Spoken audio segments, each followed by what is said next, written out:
Dateline, Friday, October 1. Thousands of Nigerians defied all the odds to be here. Not even the early morning rain could stop them from trooping to the Eagle Square in Nigeria's capital, Abuja. It's the country's 50th independence anniversary, and they've turned up to witness the making of history, or maybe the start of a new beginning for Africa's most populous country. The parade didn't disappoint. It was a class act, and much to the delight of the crowd, who in appreciation waved the national flag. This colorful display tells the many ups and downs that Nigeria has gone through. Another one demonstrates its unity, and others simply showcase the country's rich cultural heritage. Even children came to play. Their practiced footsteps remind many adults about days gone by. Their generation will almost certainly see the next 50 years, and they will be the ones to tell the story of what Nigeria is today.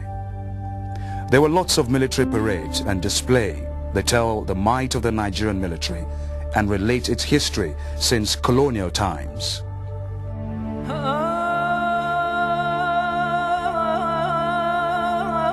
Then this happened.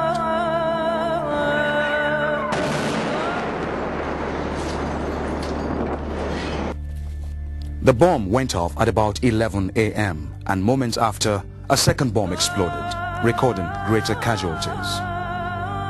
Abuja, Nigeria's capital city, had come under heavy bombing. The Jubilee celebration is marred and the country's image is up in smoke.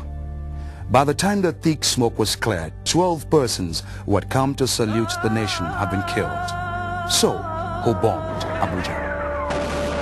The answer to this question is what the Nigerian security services are searching for in the midst of tiny threads of clues and a mixture of political maneuvers.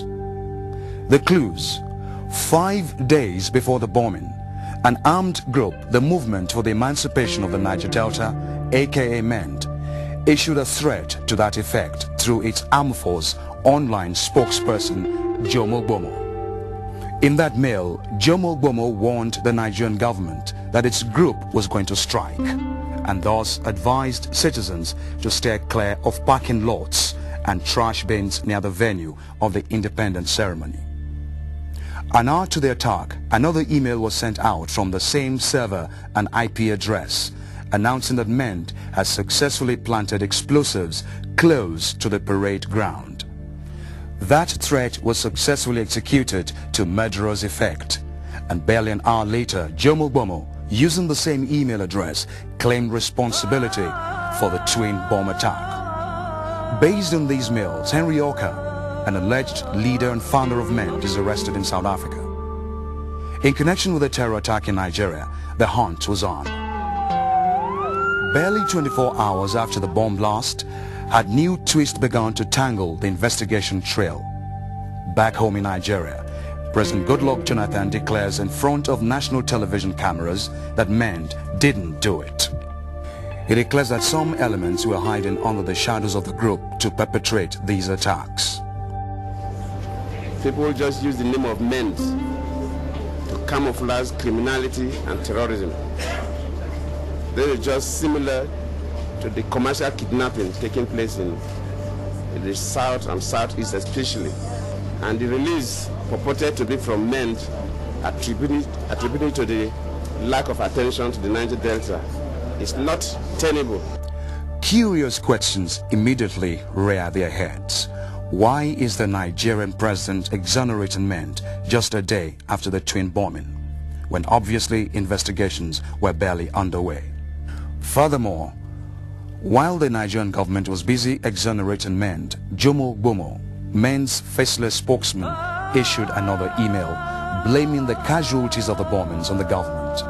Jomo Gbomo said the reason MEND had issued repeated warnings was to eliminate the element of surprise. Could Jomo Gbomo be a decoy, as the president's statement seems to suggest?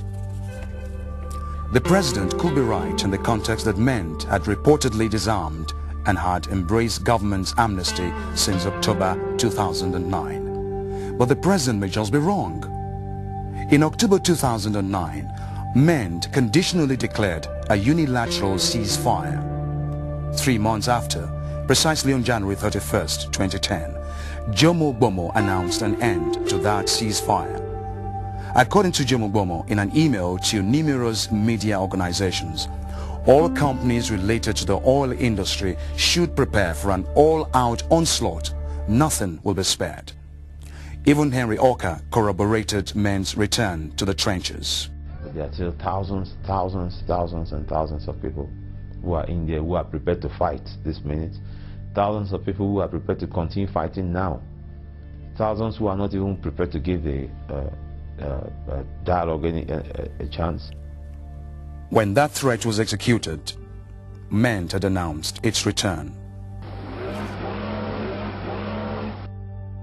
People like us have been saying right from last year, when the president announced the amnesty offer, that the way they are going about it, the amnesty committee that was set up, is wrong. And if something is wrong, then you cannot have a right result.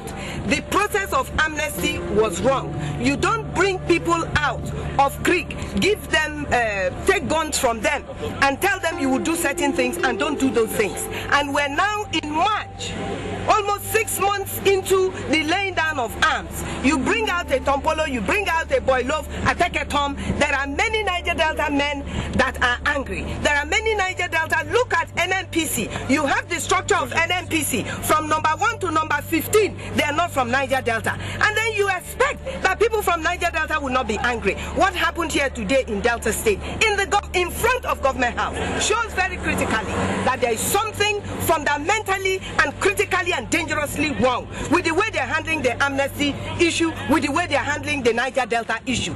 Justice must be done. This is a clear reflection of the failure of their amnesty program, that the federal government must act fast, because it is one thing to bring people from the creeks, it's another thing to take out the total program of the amnesty. What are that those who are completely dissatisfied with what has happened are now the one put up this high caliber bomb shot that we have received here today. It's regrettable, it's most unfortunate, particularly against the background of the fact that shortly after the second shot, that virtually everybody disappeared from the venue. We would have thought that this thing should have continued, because the crisis of Niger Delta is getting seemingly intractable. Unregrettable for Nigeria that we are finding ourselves